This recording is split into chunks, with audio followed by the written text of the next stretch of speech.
From how poorly you slept, you could already tell today was going to be rough. You were currently driving to the prison asylum you work at, but you knew from what Seokjin said that Jimin had stabbed someone with a plastic fork over a slice of ham, which meant he was in a bad mood. You looked over at the little black cat stuffed animal you had bought for him, in hopes to cheer up the quiet man. "Good morning, Jimin. How are you feeling?" you asked, smiling at the man who was handcuffed and chained down to his seat. He only sat and stared at the ground, not saying a word. "Come on, not going to talk to me today?" Jimin motioned his head at the guards but continued to stay silent. "Go on, guys. You know he doesn't like it when you're in here," you said, waving them off. "Better?" "Yes," he answered lowly. "I heard you had a little fiasco with someone. Did you eventually get your food back?" you asked. He usually was very relaxed with you, but right now you noticed how tense he was. Jimin simply shook his head. "I'm sorry to hear that, but I hope this makes you feel better," you said, pulling the small stuffed cat out from behind you. "I got it for you, so you could feel better. Do you like it?" you asked, noticing him relax slightly. He nodded, mumbling a very quiet thank you. "No problem, we are friends. I get to bring you gifts." Jimin was always your favorite. He never lashed out on you, always had answered your questions. "How did you sleep? Are the nightmares still occurring?" "Yes, they're getting worse." "I'm sorry to hear that. I hope they do get better." Not much is known about Jimin, besides that he had anxiety, severe anger issues. He was found passed out in a pool of blood that wasn't his, and that he doesn't like to talk to any other worker beside yourself. "May I ask you a question?" he asked, making eye contact with you. He never does that. "Of course you can. Do you think I'll ever get out of here?" You felt bad for a second, but then you remembered this man is obviously in here for a reason. "It is very unlikely you will ever get out of here. I'm sorry." He didn't move or say anything. He just sat there staring at the floor. "I don't want to talk anymore. Can we please sit in silence?" he said, his voice low but almost sounded softer rather than cold. "Of course we can," you said, looking at your watch, noticing you only had about 50 minutes left. "Ma'am, what do you want us to do with the stuffed animal?" one of the guards asked. "Just let him keep it. You can put it through the metal detector if you think I hid a weapon in there or whatever," you said, smiling at Jimin before you left down the hallway. You walked further down until you reached the big iron door. "I need to see my patient." "Jungkook is enraged over something stupid, I'm sure. I don't think you want to go in there," the guard said. "I need to talk to him. Let me do my job and you can do yours. I don't get paid to just act like I talked with my patients," you said, keeping your voice firm. "Okay, if you insist." You walked in the room, the door closing behind you with a loud and heavy thud. "Hello Jungkook, how are you doing today?" you asked, sitting in the chair. He slightly lifted his head to look at you through the thick steel bars. He didn't say anything but continued to stare at you like he always did. "Not wanting to talk today?" you asked, crossing your legs. You watched his lip curve into a small smile. "Your black thing is so cute," he said, lowly chuckling as you stared at him with no emotion. You knew that he was trying to get reaction out of you. He always does. "Thanks, I bought it last week. Anyways, back to you. Has the medicine I prescribed 3 days ago working?" "Nope. Seems like you need to get a different job, dollface. Obviously you are not good at this one." "Very funny, but it simply didn't work because you are not taking it. Just like the last one I prescribed for you to take. I only know this because I saw the obvious spit out pills sitting over there in the left corner behind me when I walked in," you said, smiling at him. He stayed silent.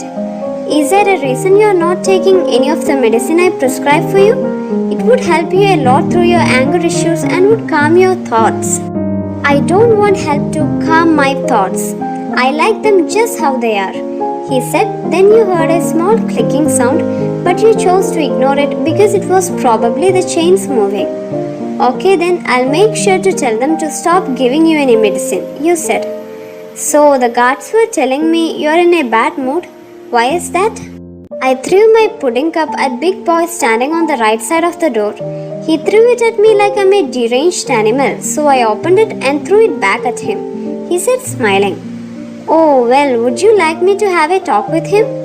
No, it's fine. The next time he comes in here, I'll grab him by his non-existent throat that hides under his fat face and choke him out until I don't feel a pulse underneath my fingers. You do realize that you can't say stuff like that and expect me to let it slide? You just threatened one of the workers who come in here daily. I'm going to have to talk to the boss to change Big Boy's guarding station, you said, getting a bad feeling in your stomach. No, you're not going to do that, he said, now making eye contact with you. You can't tell me what I can and can't. He quickly moved to the bars of the cell, grabbing your clipboard and ripping it out of your hands. While it fell to the ground, he grabbed your wrist, then pulled you forward and your face smashed against the bars, his hands grabbing your throat tightly. Actually, I can and will tell you what to do, he said, his cold eyes staring into yours with a burning hatred. You tried to push against the bars to get out of his grip, but it seemed like he had inhuman strength. Please, are you scared, doctor? He asked, his hands closing tighter around your throat. You went to grab your small red button that they give to the workers in case one of the patients had an outburst. But as you were fumbling your hands to find it, Jungkook smirked at you, holding it up with his free hand. Looking for this? He asked sarcastically, watching as your eyes started to tear up. Oh, poor thing. It's hard to breathe with a hand wrapped around your throat, isn't it? My stepmom thought the same thing, I'm sure, he said, smiling. You felt yourself start to lose consciousness, but he finally let go, causing you to drop to the floor and cough terribly. Here you go. Go ahead and press the red button, he said, throwing the red button at you. You grabbed it and got away from the cell, staring at him. Well, go ahead, do it. I'm ready for a fight, he smirked. You slowly got up and attached the red button to your pocket on your button-up shirt. Session's over. Talk to you tomorrow, you said, knocking on the door for them to let you out. Ending things early? The guard asked. Yeah, but make sure you double up on the chains. He got out of his again, you said, making sure to cover your neck with your hand. Damn it, again? It will be fixed by tomorrow, he said. You nodded and walked away, going to the break room. You sat down on the couch, lightly holding your neck. He could have killed me because of my own stupidity. It was a week later, nothing really changed. You were currently sitting in your office working overtime. Out of nowhere, you heard the blaring sounds of the alarm along with the code black going with it, signaling a breakout has occurred. All you could see was red. The normal lights were shut off. You were running through the dark hall, but immediately halted by the sight in front of you. Please don't kill me. I have a family that I need to take care of. I beg you, I'll pretend that I never saw you. You can be free, the guard pleaded. You have a family at home? How cute, Jungkook said in a baby voice. Please, I'm begging you, don't kill. The loud, ear-splitting sound of a gunshot echoed through the hall, the guard's upper body falling down on the floor. You stared in horror at Jungkook and the dead body. You quickly grabbed your heels off your feet, throwing them at his head as hard as you could, and you dashed off. Before you could come up with a steady plan, a foot came out from the hallway on your left, tripping you and causing you to fall. You looked in shock, seeing Jungkook standing there, starting to slowly laugh at you. That was the funniest thing I have seen in the past year, he said, laughing even harder.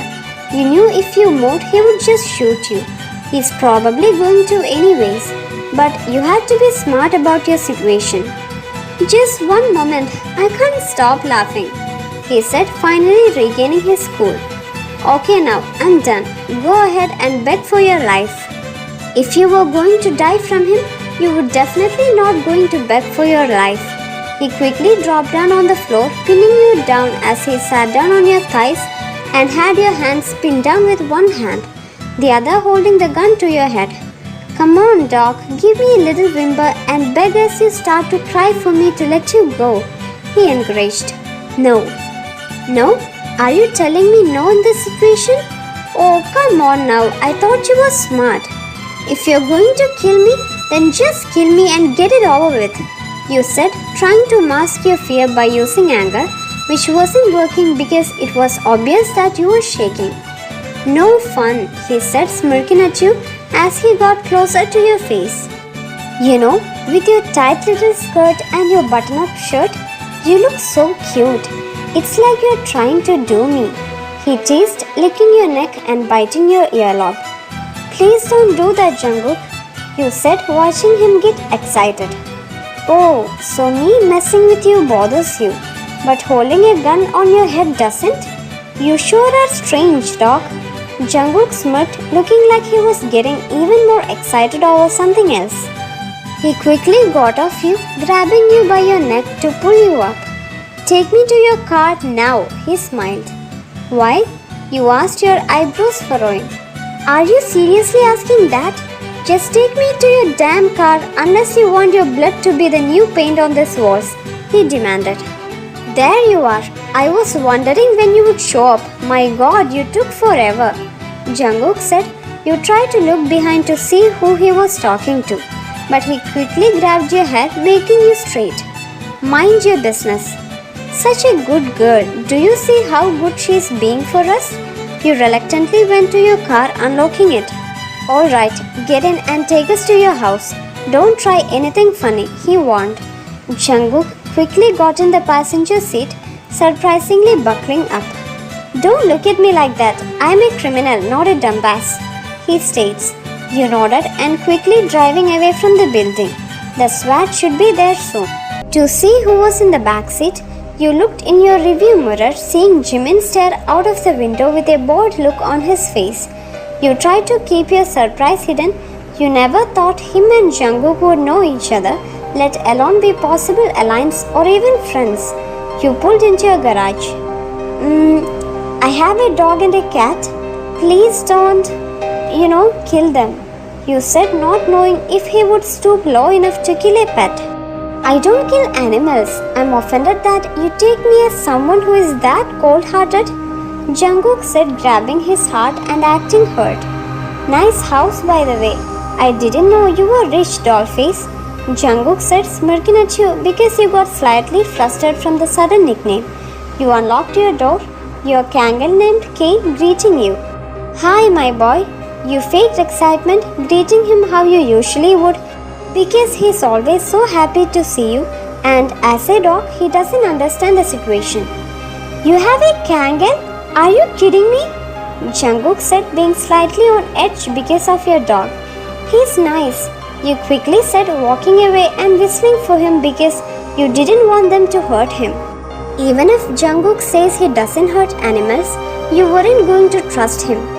You said you have a cat. Can I see him? Jimin asked quietly.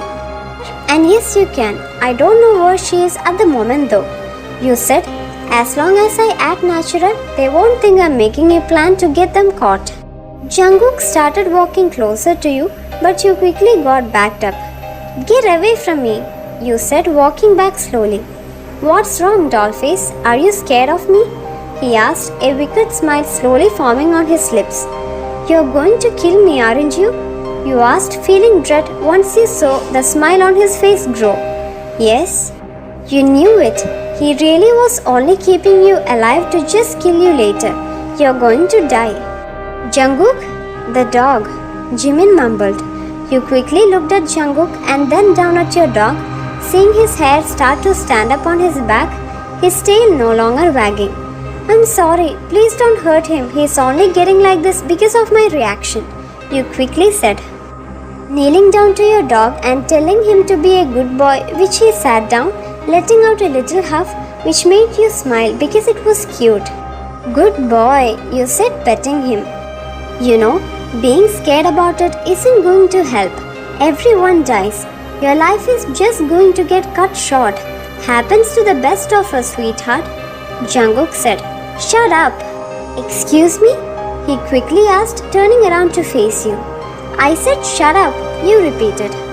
Oh, Jungkook whispered.